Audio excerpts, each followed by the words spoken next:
Technology is a critical tool that enables innovation for the development of individuals and businesses. This was the call by experts at the 2024 edition of Tech Unite with the theme Harnessing Tomorrow Technology Today Through Innovation. Harnessing tomorrow's technology, yeah? Yes, I mean, you know that technology is the key, and we can see how technology has really impacted the lives of everyone, including businesses. Yeah, so we decided to team it, um, harnessing tomorrow's technology today through innovation. Okay, so because we believe that for any community to thrive, like I said earlier, technology, because we're in the age of technology, so technology has to be brought into that play. With over 25 emerging technologies in the world and counting, which includes quantum computing, blockchain, and more, experts share insights on preparing for more adoption and optimizing them.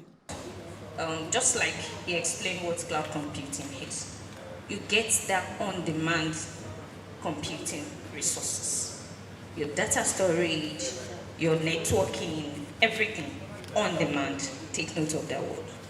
And the fact that it is on demand, you only pay for what you use, right? And it is only when you use it. That's one. So now imagine it is on-prem. You guess capacity. You guess like, okay, it's festive season. I need to like provision for this number of servers and the lot. But business can go beyond your expectation. It takes time, if it is on-prem, for you to provision all those resources that you need to power up your application. But when you move to the cloud, within a think of an eye, you have your server running. Thank you. When you talk about AI, like you say, it's the buzzword. And for us, we've been consuming AI way back more than 5, 10 years now before it became the buzzword. We heard about the deep machine learning and the rest. It started years back when we have the machine learning, when there's a fault within the system, and we send an engineer to fix it. And the machine study what the engineer has done. 5, 8 years after, another engineer gets there, the machine is saying, this is what Chinedu did 8 years ago. This is what he did 5 years ago. You don't need to start stressing yourself. Just go through what he has done. So this were the infant of the artificial intelligence. Now, fast forward, it's become pretty much advanced now, such that the degree of error of AI is minimal and is more accurate than human being for all you care. So looking at it from managing a multiple customers in an environment, so a whole lot of processes have been automated at the back end, which makes it a lot easier for us. You need to keep learning, collaborate.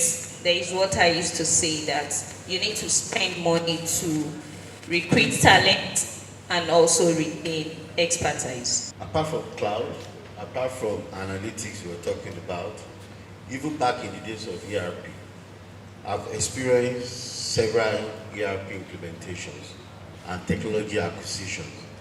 It starts with the leadership.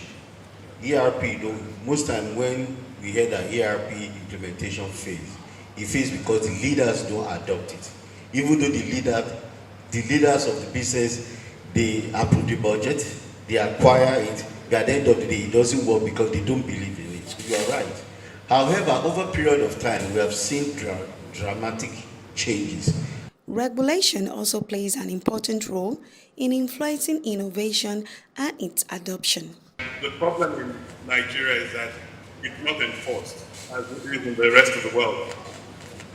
Very true. So just to give a quick background, what happened was that after the attack on the World Trade Center in 2001, the Americans brought out something called the Patriot Act. And the Patriot Act was just to protect America such that such events would not happen again. But of course, at that time, cloud computing was not in the fore.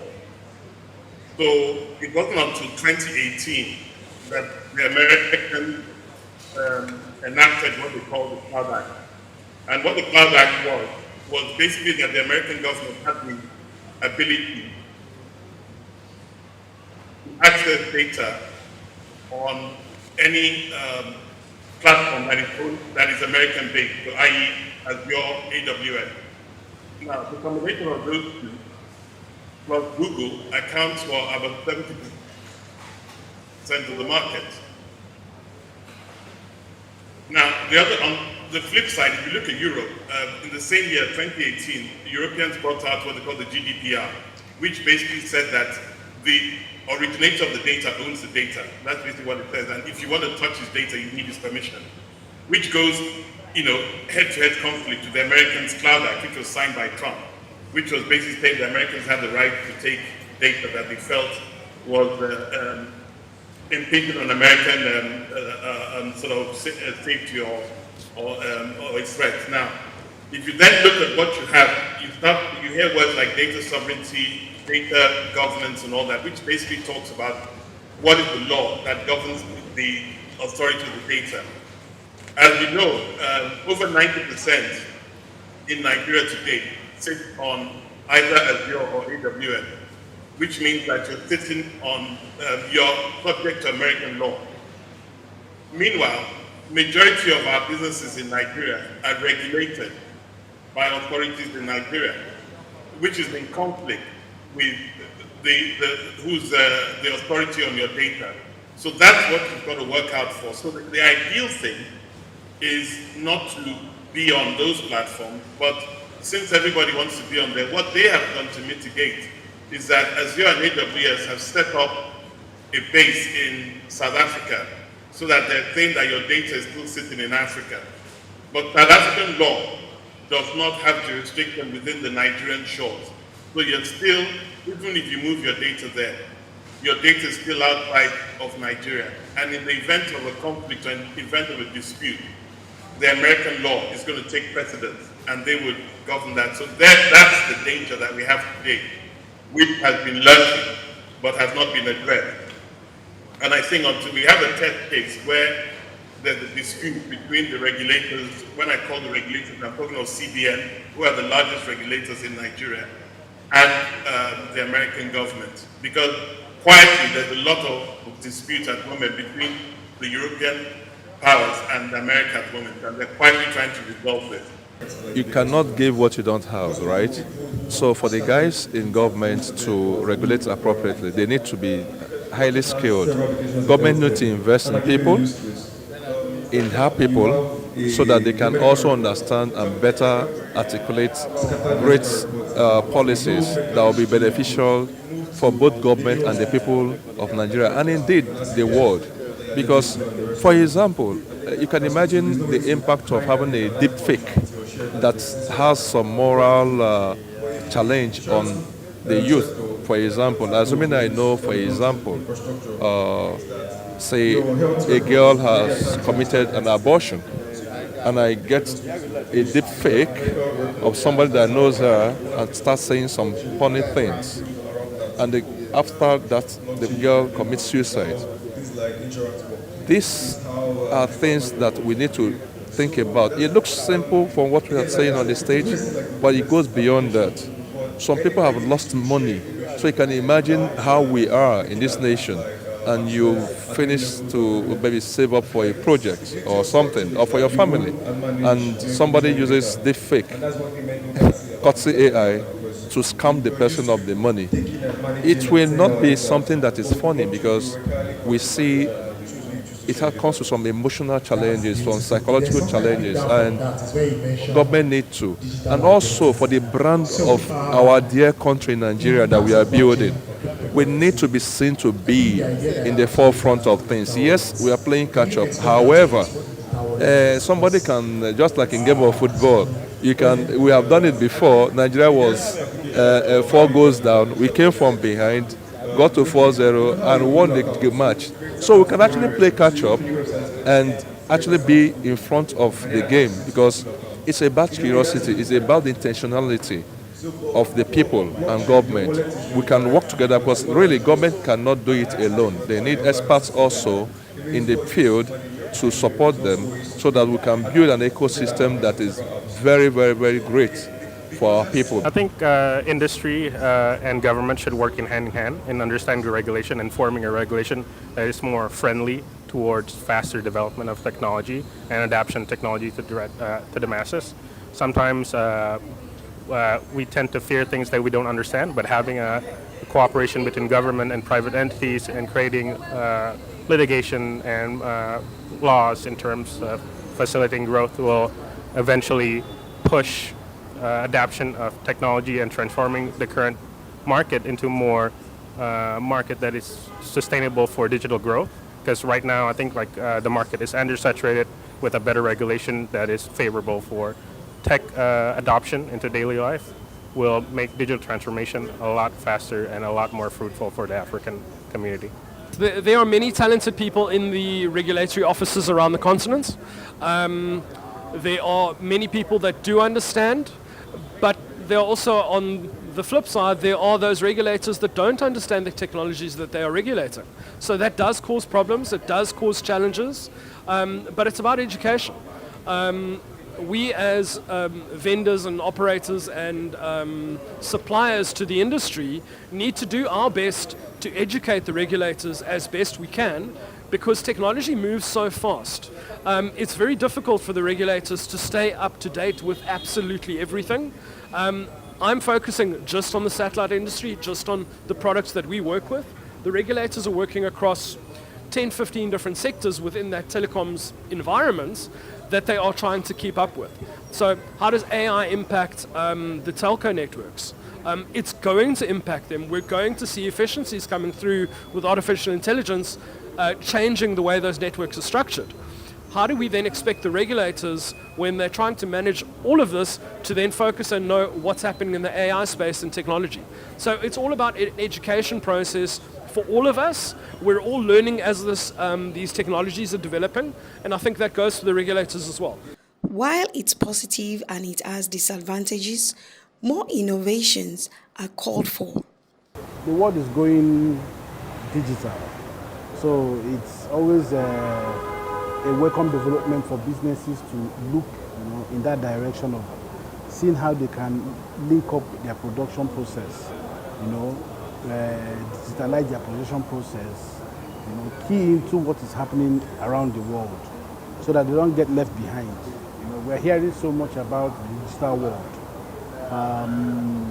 so much that people are beginning to think of producing with robots and so on and so forth. However, we may not have come to that stage yet, but we are hoping, that some of our members will key into, digitalizing their operations. Of course, some of them are already doing that. So it's something that they see value in it. As a user, I see these tools as opportunities to accelerate, like either in my business or in my career, or whatever you as an audience is doing. So these are tools to leverage. For example, in cloud, cloud is saving resources, computing resources, right? That you would literally do if you have to do your own, cloud data center. Is it AI? AI is saving lives. AI is reducing the time you need to do stuff, creating more opportunities for efficiency. Is it in blockchain? We are going to see more transparency in finance when implemented, or in the supply chain industry. So even as a user, I see AI as one that is accelerating everything I do. And I look forward to leveraging it. I'm not being afraid of it, but leveraging each of these fourth industrial revolution to make my life better and to be readily positioned for what lies ahead in the future in Nigeria and even around the parts of the world. The technology space is an ever increasing field. I think we are yet to even see more, right? So we are still seeing little, we are enjoying, we feel it's good, but we are still yet to explore. For example, AI, I believe we've not explored the entire potentials of AI. Even in blockchain, we've not even seen the entire applications of blockchain. And there are still more technologies yet to be perfected. Many we don't even know about because of this part of the world where we are. So I'm expecting more, and I believe that we should all, especially if we want to evolve in the current phase of this world where we find ourselves. I would say for AI, right? Because I use ChatGPT a lot. Yeah, but my major concern is that it's really beautiful, right? But I feel we need to do more as a nation. We need these top technologies that we use, right?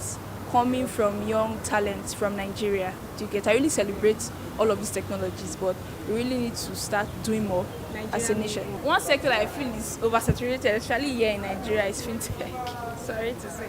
Okay. Yeah, because we Why like in the do you past. think so? Yeah, because we're having a lot of issues. If I want to use eBay or AliExpress, I think I was trying to pay for a book on Amazon, and I could not. I was struggling. I had Zenith card. I had to apply for Zenith dollar card and Providus, but I was still having the same issues. So this payment issue is a major problem. Exchange rate. If you use Grey, I use a lot of fintech, a lot cheaper. Do you understand? I use a lot.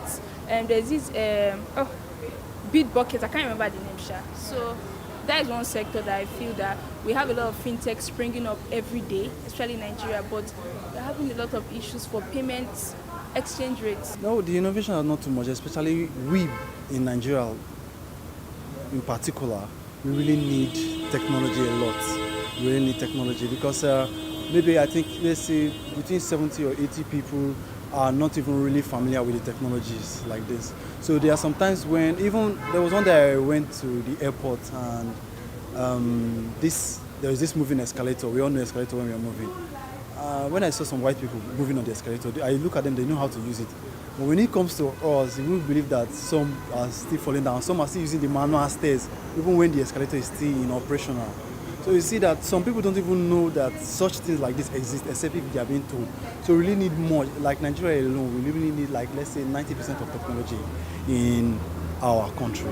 For more on well-researched and balanced stories, events and interviews across business, tech innovation and lifestyle, please like, share and subscribe to this channel, www.youtube.com/Digivation Network.